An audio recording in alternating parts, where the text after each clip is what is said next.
বাংলা ব্লকের থেকে শুভ সংবাদের সাংবাদিকের উপর হামলা। কুমিল্লা, চট্টগ্রাম সহ বিভিন্ন স্থানে পুলিশের ধাওয়া পাল্টা ধাওয়া। সড়ক মহাসড়কে অবস্থান।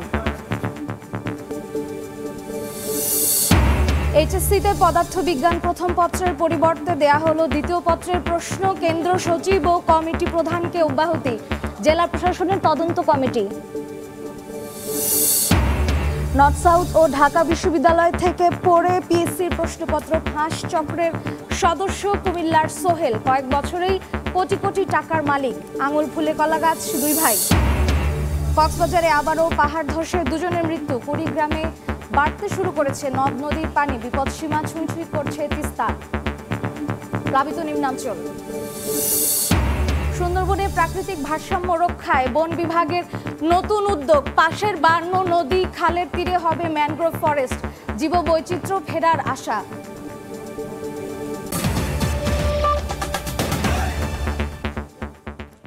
বাংলার সময়ের সঙ্গে আছি আমি মার্জিয়া শ্রেয়া। বাংলা ব্লকেজ কর্মসূচিতে কুমিল্লায় পুলিশের সঙ্গে ধাওয়া পাল্টা ধাওয়া ও হাতাহাতিতে জড়ালো কোটা সংস্কার আন্দোলনকারীরা। এতে 4 পুলিশ সদস্য ও 5 শিক্ষার্থী আহত হয়েছেন। বিকেল 3:30টার দিকে ঢাকা চট্টগ্রাম মহাসড়ক অবরোধ করতে নামে কুমিল্লা বিশ্ববিদ্যালয়ের কোটা আন্দোলনকারীরা। কোটবাড়ি এলাকার আনসার ক্যাম্পের সামনে আসলে পুলিশ তাদের বাধা দেয়। এ সময় শিক্ষার্থীরা ইট পাটকেল নিক্ষেপ করলে পরিস্থিতি নিয়ন্ত্রণে পুলিশ টিয়ার সেল ছোড়ে। এতে 4 পুলিশ সদস্য ও 5 শিক্ষার্থী আহত হয়। পরে শিক্ষার্থীরা ঢাকা চট্টগ্রাম মহাসড়ক দখলে নিয়ে দুই পাশে দীর্ঘ যানজটের সৃষ্টি হয়। চট্টগ্রামে কোটা আন্দোলনকারীরা মিছিল বের করলে পুলিশের বাধার মুখে পড়েন। এদিকে সাভারে জাহাঙ্গীরনগর বিশ্ববিদ্যালয়ের শিক্ষার্থীরা ঢাকা রিচা মহাসড়ক অবরোধ করতে চাইলে পুলিশ বাধা দেয়। পরে রাস্তায় অবস্থায় নিয়ে বিক্ষোভ করে শিক্ষার্থী। এছাড়া সিলেট, খুলনা, রংপুর সহ বিভিন্ন স্থানে সড়ক অবরোধ করে বিক্ষোভ করছে শিক্ষার্থীরা।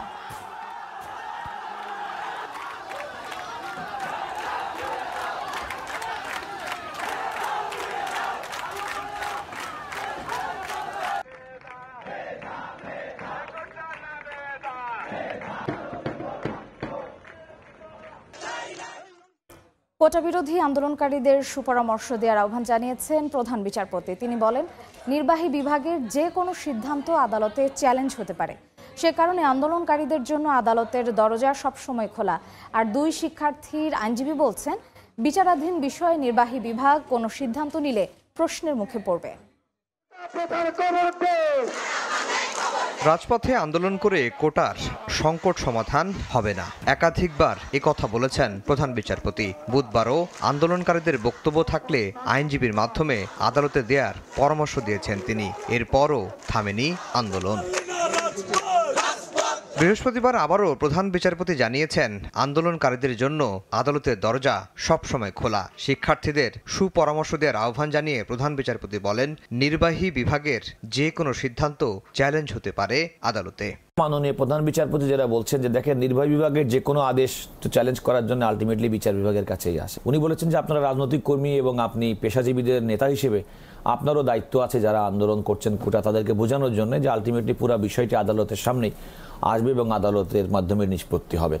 2 শিক্ষার্থীর আইনজীবী বলছেন, সরকারের কাছে দাবি জানিয়ে লাভ নেই, কেননা বিচারাধীন বিষয়ে সরকার এখন কোনো সিদ্ধান্ত নিলে তা প্রশ্নের মুখে পড়বে, যা হবে আদালতেই। এক্সিকিউটিভ যদি এখন কোনো এসআরও বা কমিশন করে বা কোনো প্রজ্ঞাপন দেয়, তাহলে এটা তাদের এখতিয়ার বহির্ভূত হবে। তাদেরকে যদি ভালো অ্যাডভাইস করা হয়, তাদের সহযোগিতার উদয় হয়, তারা আন্দোলন প্রত্যাহার করবে এবং আপিল বিভাগে মামলার শুনানি নিতে হবে। সর্বোচ্চ আদালতের আদেশ ও প্রধান বিচারপতির আহ্বানের পরও আন্দোলন চালিয়ে যাওয়াকে আদালত অবমাননা এবং এর নেপথ্যে ভিন্ন উদ্দেশ্য দেখছেন শাহ মঞ্জুরুল হক। আফজাল হোসেন, সময় সংবাদ, ঢাকা। শাহবাগের সংবাদ সংগ্রহ করতে গিয়ে কোটা সংস্কারের দাবিতে আন্দোলনকারীদের হামলার শিকার হয়েছেন সময় সংবাদের প্রতিবেদক তোহা খান তাবিন। বিকেলে কোটা আন্দোলনকারীদের বাংলা ব্লকেডের খবর সংগ্রহ গেলে এই ঘটনা ঘটে। প্রথমে ছবি নিতে বাধা দেয় শিক্ষার্থীরা, এরপর সাংবাদিকের উপর চড়াও হয়ে হামলা চালায়। এ সময় তার হেলমেট ছিনিয়ে নেয় আন্দোলনকারীরা। এ সময় ক্যামেরা পার্সন সুমন সরকারের উপরও হামলা চালানো হয়।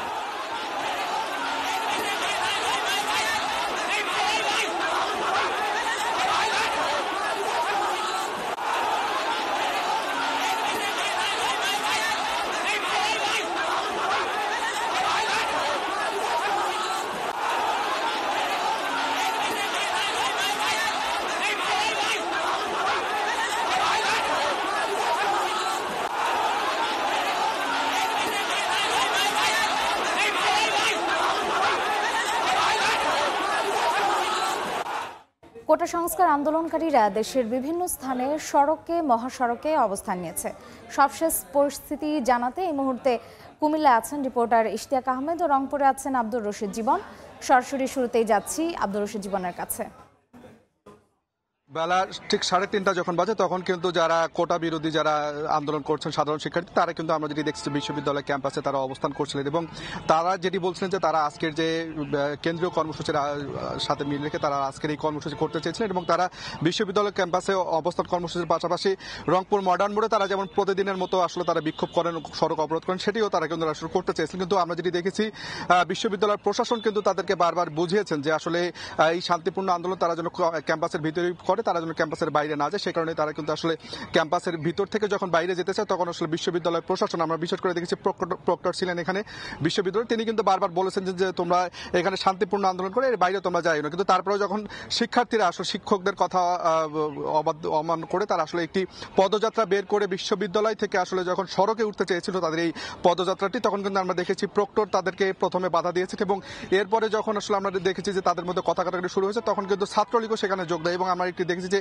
এক প্রকার থমথমে পরিবেশের সৃষ্টি হয়। এবং এরপরে আমরা যখন দেখেছি যে ছাত্রলীগ তাদেরকে ধাওয়া পাল্টা ধাওয়া দেয় এবং যারা আসলে যে সকল সাধারণ শিক্ষার্থী এই কোটা বিরোধী আন্দোলনের সঙ্গে যুক্ত ছিলেন তারা কিন্তু দেখছি যে ছত্রভঙ্গ হয়ে গেছে এবং আমরা দেখছি যে বিকেল 3:30 থেকেই কিন্তু ক্যাম্পাসের ভিতরে এক প্রকার আসলে থমথমে পরিবেশের সৃষ্টি হয়েছিল এবং অনেক পুলিশ মোতায়েন ছিল, প্রশাসন প্রস্তুত ছিল এবং যারা শিক্ষার্থী ছিল তাদেরকে কিন্তু বারবার বলা হচ্ছিল যে তারা যেন আসলে শান্তিপূর্ণ যে কর্মসূচি তাদের সেই কর্মসূচি যেন তারা আসলে ক্যাম্পাসের ভিতরেই তারা করেন, তারা যেন কোনোভাবেই সড়কে অবস্থান না করেন, মানুষের ভোগান্তির সৃষ্টি না করেন, সেটি তাদেরকে বাধা দেওয়া হচ্ছিল এবং তারা সেই বাধার পরও কিন্তু তারা আসলে একটি পদযাত্রা নিয়েই কিন্তু আসলে বের হতে চাচ্ছিলেন এবং এরপরে যারা সাধারণ শিক্ষার্থী ছিলেন যারা আসলে আন্দোলন করছিলেন তাদের পক্ষ থেকে যেটি বলা হয়েছে যে ছাত্রলীগ তাদের বাধা দিয়েছে, তাদের অনেকে মারধরেরও অভিযোগ করেছেন তারা এবং তারা যেটি বলছেন যে তারা তাদের এই যে কর্মসূচি তারা সেটি আসলে চলমান রাখবেন এবং তারা যেটি বলছেন যে কেন্দ্রীয় কর্মসূচির সঙ্গে কেন্দ্রের সঙ্গে কথা হলো তারা আসলে এর পরের কর্মসূচি কি হবে সেটি আসলে তারা আসলে নির্ধারণ করবে এবং আমরা যেটি দেখছি যে এখন পর্যন্ত বিশ্ববিদ্যালয় ক্যাম্পাসের বাইরে কিন্তু অসংখ্য পুলিশে দাঁড়িয়ে রয়েছেন,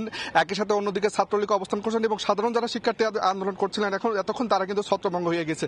তো সব মিলে এই ছিল রংপুর বেগম রোকেয়া বিশ্ববিদ্যালয়ের সবশেষ। আমরা এখন যাব কুমিল্লায় আছেন সহকর্মী ইশতিয়াক আহমেদ তার কাছে।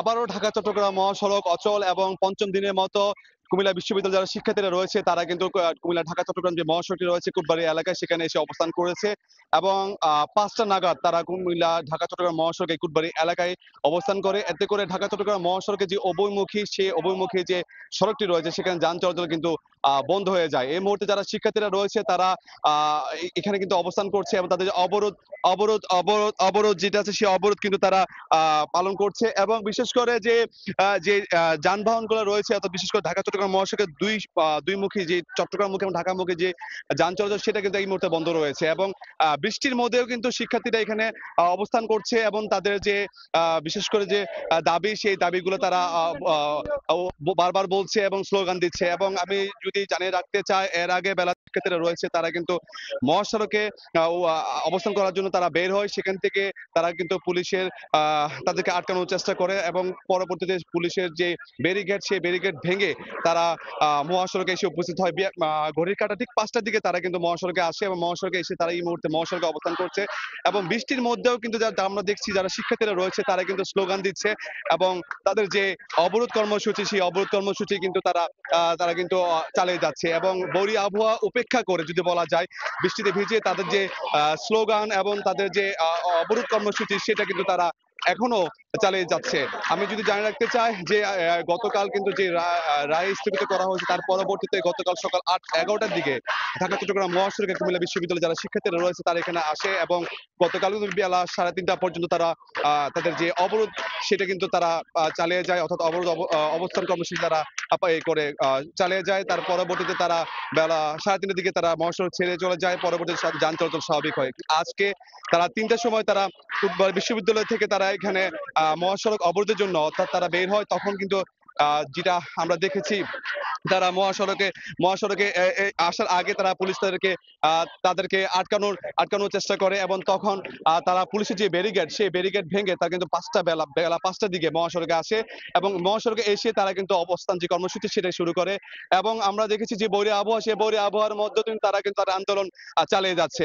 তো বলা যায় যে ঢাকা চট্টগ্রাম মহাসড়ক এবং অচল রয়েছে, এবং দুই দিকে যান চলাচল বন্ধ রয়েছে। তো এই ছিল সর্বশেষ তথ্য আমার কাছে ঢাকা চট্টগ্রাম মহাসড়ক থেকে, যে কোটা ব্যবস্থা বাতিলের আন্দোলনে।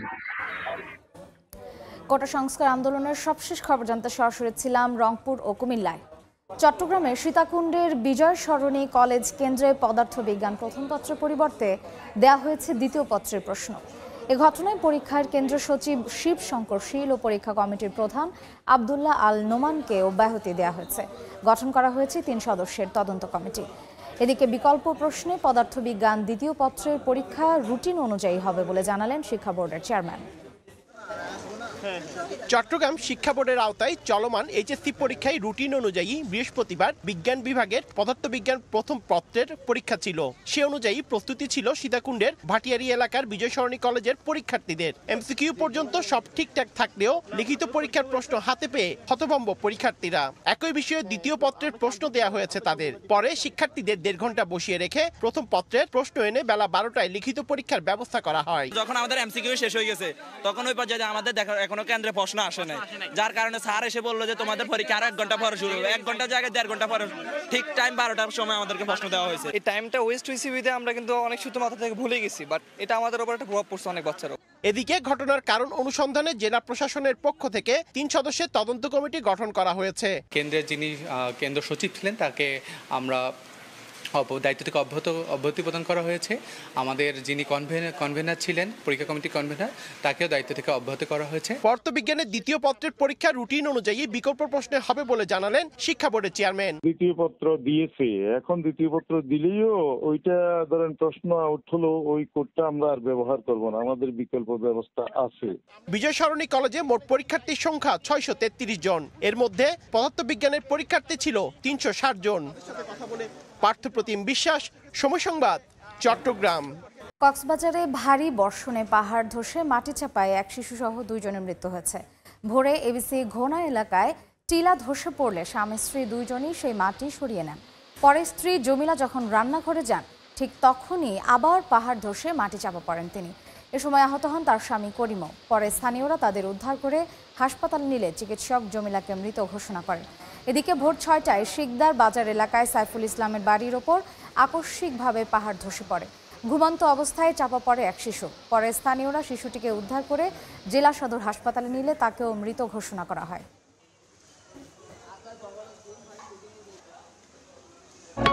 ভারী বর্ষণে কক্সবাজারের কলাতলী হোটেল মোটেল জোনে রাস্তার উপর জলাবদ্ধতার সৃষ্টি হয়েছে। ব্যাহত হচ্ছে যানবাহন চলাচল।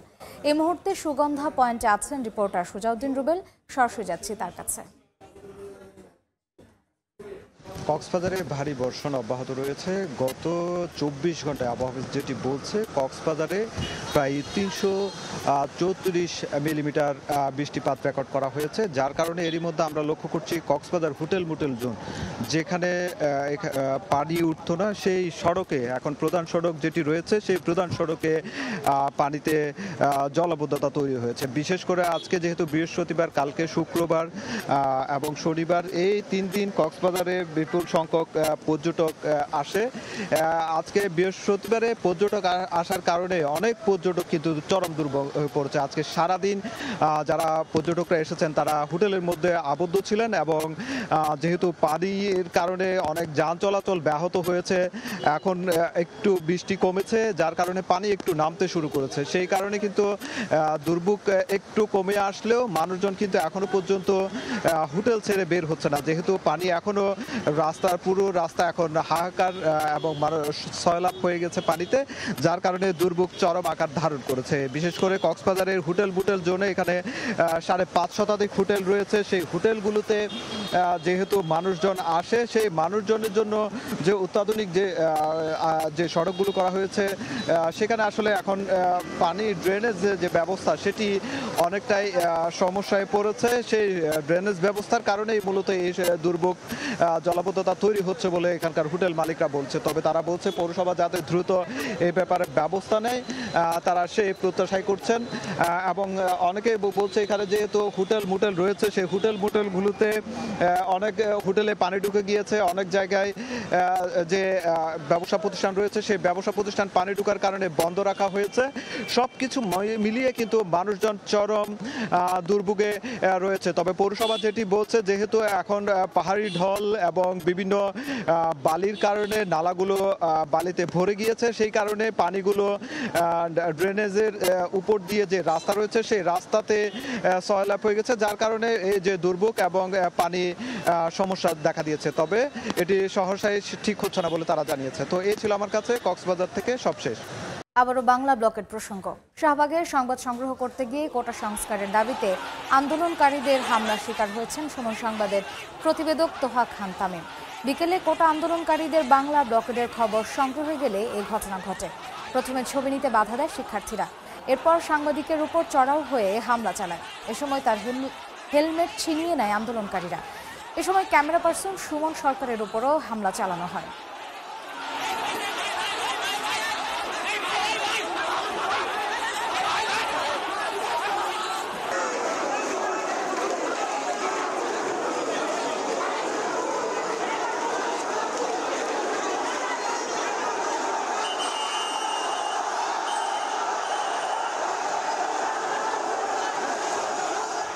দেখছেন বাংলার সময়।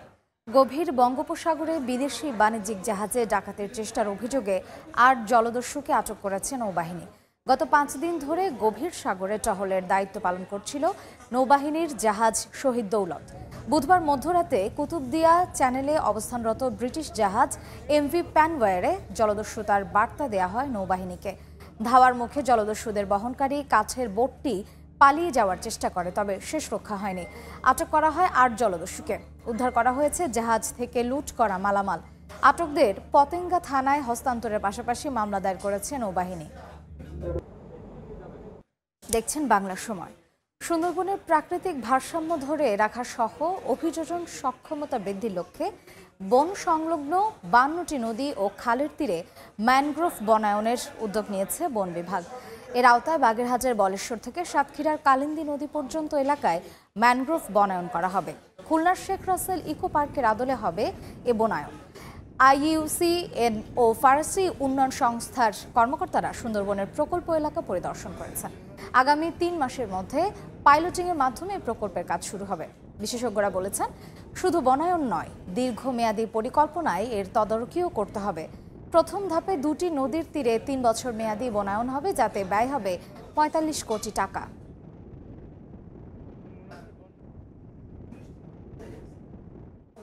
এ পর্যায়ে শীর্ষ সংবাদগুলো জানিয়ে দিচ্ছে আরেকবার।